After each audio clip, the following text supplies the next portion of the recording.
하나님 감사합니다. 소년부 예배를 주님께 올려드릴 수 있음에 감사합니다. 코로나로 모든 것들이 어렵지만 주님을 더 알기를 원합니다. 주님을 찬양하고 주님께 기도합니다. 전도사님, 선생님, 그리고 친구들에게 영육의 강건함을 허락하여 주시고 다시 예배당에서 예배하는 그날 기쁨으로 예배드리길 원해요. 말씀 잘하시는 양진모 전도사님, 능력을 더하여 주시고 듣는 우리가 좋은 땅에 심겨진 씨앗이 되길 기도합니다. 주님의 이름을 듣는 자마다 속히 주께 돌아와 주님이 주시는 강같은 평화를 누리는 복이 있기를 소망합니다. 예수님 사랑해요. 예수님의 이름으로 기도합니다. 아멘. 제1장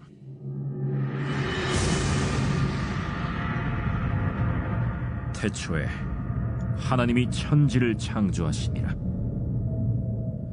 땅이 혼돈하고 공허하며 흑암이 깊음 위에 있고 하나님의 영은 수면 위에 운행하시니라. 하나님이 이르시되 빛이 있으라. 하시니 빛이 있었고 빛이 하나님이 보시기에 좋았더라. 하나님이 빛과 어둠을 나누사 하나님이 빛을 낮이라 부르시고 어둠을 밤이라 부르시니라. 저녁이 되고 아침이 되니 이는 첫째 날이니라. 자, 사랑하는 소년부 여러분, 안녕하세요. 여러분 잘 지내나요? 그리고 오늘 처음으로 전도사님과 함께 예배를 드리는 5학년 친구들 만나서 반갑습니다. Nice to meet you, 오케이? 벌써부터 막 설레지 않아요? 새로운 전도사님과 새로운 소년부에 와가지고 함께 예배를 드리니까 너무너무 설레잖아요. 지금 6학년이 이미 막 설레가지고 막 어쩔 줄 몰라 하고 있잖아요. 다 알고 있습니다. 자, 그 마음 그대로 말씀 속으로 가보도록 하겠습니다. 자, 따라오시죠. 이쪽이네요, 이쪽.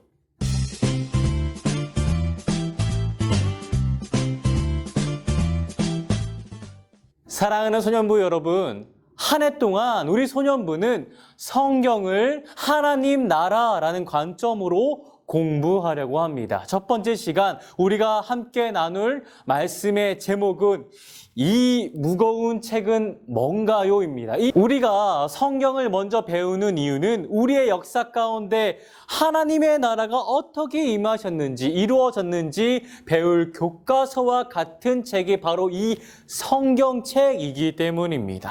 요즘 성경책은 다양한 모습으로 존재하고 있습니다. 그림이 가득한 성경책도 있고요. 핸드폰 어플로 보는 성경책도 있고 영어 성경과 한글 성경이 반반씩 적혀있는 성경책도 있습니다. 성경책은 다양하지만 우리는 모두 교회에 성경책을 가지고 오고 이것을 하나님의 말씀이라고 부르고 배우고 읽습니다. 그렇다면 성경책은 언제 필요할까요? 학원에 문제집을 가지고 가는 것처럼 교회에 올 때 가져오는 책일까요? 아니면 잠이 안 올 때 수면제처럼 읽으며 잠이 오는 책일까요? 아니면 교회에서는 성경 읽기상을 받기 위해서 읽어야 하는 책일까요? 아마 그런 것은 아닐 거예요. 그죠? 성경책은 아주 특별한 책입니다. 그리고 일주일에 한 번만, 주일에만, 일요일에만, 교회에 올 때만 필요한 책이 아니라 사실 이 책은, 성경책은 항상 always 필요한 책입니다. 그리고 언제나 유익한 책입니다. 그렇다면 이렇게 두꺼운 책, 깨알같이 많은 글자가 가득하고 수많은 이야기가 담겨있는 이 책이, 이 성경책이 왜 이렇게 중요할까요? 정답은 바로 성경 말씀에 나와 있습니다. 디모데후서 3장 16, 17절 말씀입니다. 우리 함께 읽어보도록 하죠.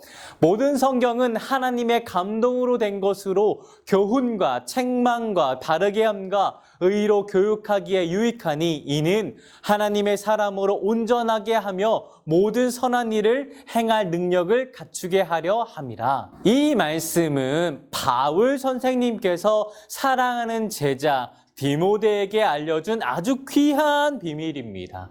성경이 얼마나 귀한지, 얼마나 놀라운 책인지를 잘 말해주고 있습니다. 그럼 이제부터 성경이 어떤 책인지 자세히 알아보도록 하겠습니다. 성경은요, 나라와 언어 그리고 직업과 시대가 다른 40여 명의 저자가 다양한 장소와 상황 속에서 성령 하나님의 감동으로 쓰여진 1600여 년에 걸쳐 기록된 책입니다. 그런데도 마치 한 사람이 쓴 것처럼 그 내용이 하나로 통일된 것은 동일한 성령 하나님의 감동으로 기록되었기 때문입니다. 최초로 기록된 성경은 시내산에서 받은 10계명으로 돌판에 기록되었습니다. 창세기, 출애굽기, 레위기, 민수기, 신명기는 모세오경이라고 불리는데요. 이 모세 시대에 기록되었기 때문에 이렇게 불립니다. 모세가 태어나기 이전의 이야기들은 입으로 내려온 그 이야기들을 글로 기록한 것입니다. 모세오경 다음에는 역사서가 벌써 눈 감으면 어떡해? 졸지 말고 똑바로 오케이. 좋습니다. 자, 역사서가 나오는데 특별히 이스라엘 역사 가운데 일하신 하나님에 대해 기록해 놓은 책이 역사서입니다. 성경에는 모세오경, 역사서 외에도 예언서나 성문서도 나옵니다. 예언서란 이사야, 예레미야, 에스겔이나 다니엘 같은 훌륭한 예언자들이 하나님께서 그들과 이스라엘 백성들에게 말씀하신 내용을 담고 있습니다. 시편이나 잠언처럼 시가서나 지혜서까지 포함하여 구약 성경이 완성되어 있습니다. 자, 구약 성경이 완성된다면 신약 성경이 있는데 신약 성경은 예수님이 오신 뒤에 기록된 책입니다. 예수님을 가까이서 경험하고 또 그 말씀을 기억하는 사람들은 하나님의 말씀을 자기들뿐만 아니라 많은 사람에게 알려주고 싶었습니다. 그렇게 해서 기록된 것이 마태, 마가, 누가, 요한 복음서입니다. 예수님 이후에 초대교회 역사를 담은 책은 사도행전입니다. 그리고 서신서, 편지로 된 서신서가 있는데 예수님을 전하던 제자들은 여러 곳을 다니며 전도했는데 한 곳에 있다가 다른 곳으로 가게 되면 이전에 있었던 이 교회에 편지를 써서 교회에 가르침을 주고 싶었기 때문에 그렇습니다. 그 중에서 바울은 특히 복음을 전하다가 예수님을 전하다가 하나님의 사랑을 전하다가 감옥에 갇히는 경우가 많았습니다. 오늘 우리가 읽은 본문도 감옥에서 그가 아끼고 사랑하는 디모데에게 편지를 쓴 것입니다. 바울은 이 편지를 써서 성도들이 함께 편지를 돌려보면서 믿음이 성장하기를 원했습니다. 성경은요, 인류 역사상 가장 많은 언어로 번역되었고 가장 많은 부수가 출판되었고 가장 영향력이 큰 책입니다. 그런데 성경책이 오래되었기 때문에 가장 많은 언어로 번역된 최고의 베스트셀러이기 때문에 성경이 귀한 것은 아닙니다. 성경은요, 하나님을 만난 사람들의 특별한 고백이기 때문입니다. 우리에게 성경 말고는 하나님을 알 수 있는 방법이 없습니다. 천국에 가서 하나님을 직접 뵙기 전까지 우리가 하나님을 제대로 알 방법은 오직 이 성경책을 통해서만 가능합니다. 그렇기 때문에 우리가 매 주일마다 예배 시간에 성경 말씀을 바탕으로 하는 설교, 말씀을 듣는 것으로 우리가 예배를 드리고 있는 것이죠. 하나님과 우리의 대화와 만남의 시간인 이 예배 시간에 우리는 성경 말씀으로 하나님을 배우고 하나님과 대화하게 되는 것이죠. 에이브러함 링컨은 이런 말을 했습니다. 이 책이 없었으면 우리는 옳고 그름을 분별할 수 없었을 것입니다. 내가 믿기로는 성경은 하나님께서 인간에게 주신 최대의 선물입니다. 링컨의 말대로 성경은 참으로 하나님께서 우리에게 주신 가장 소중하고 최고의 선물입니다.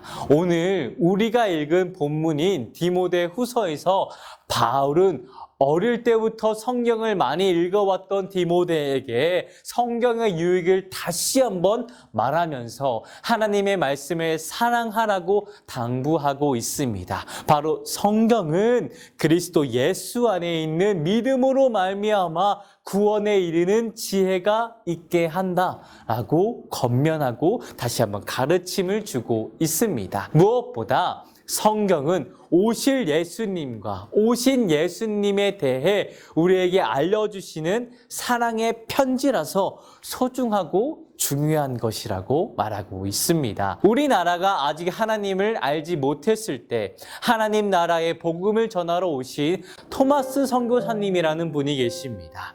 선교사님은 우리나라의 복음을 전하러 들어왔지만 당시 우리나라는 외국과의 교류를 모두 거부한다는 통상수교 거부 정책으로 외국의 그 어떤 것도 받아들이지 않았습니다. 결국 조선군과 토마스 선교사님이 타고 온 제너럴 셔먼호는 무력 충돌까지 하게 되었고 선교사님은 그 과정에서 그만 순교하게 되었고 복음은 전하지 못했습니다. 그러나 이 선교사님은 목숨을 잃어가면서까지 한 일이 있으셨습니다. 바로 조선말로 된 성경책을 사력을 다해 강가로 던진 일이었습니다. 있는 힘을 다해 성경책만이라도 우리에게 전달되기를 소망하는 마음으로 그렇게 하셨습니다.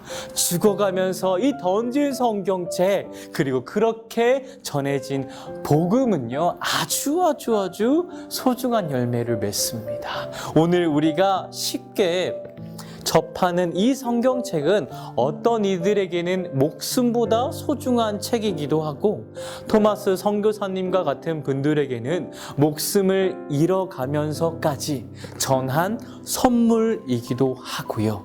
또 이 글을 기록한 많은 신앙의 선배들에게는 그들의 삶 속에서 일하신, 함께하신, 인도하신 하나님을 전하는 생명의 책이기도 합니다. 그리고 오늘날 읽고 있는 우리에게는 오늘도 말씀하시는 하나님을 경험하고 느끼게 해주는 아주 소중한 책입니다. 오늘 우리가 이 생명의 말씀을 소중히 여기고 우리 삶의 기준으로 삼아 하나님 앞에 바르게 성장할 수 있기를 그런 소년부가 되기를 전도사님이 기도하고 또 응원합니다.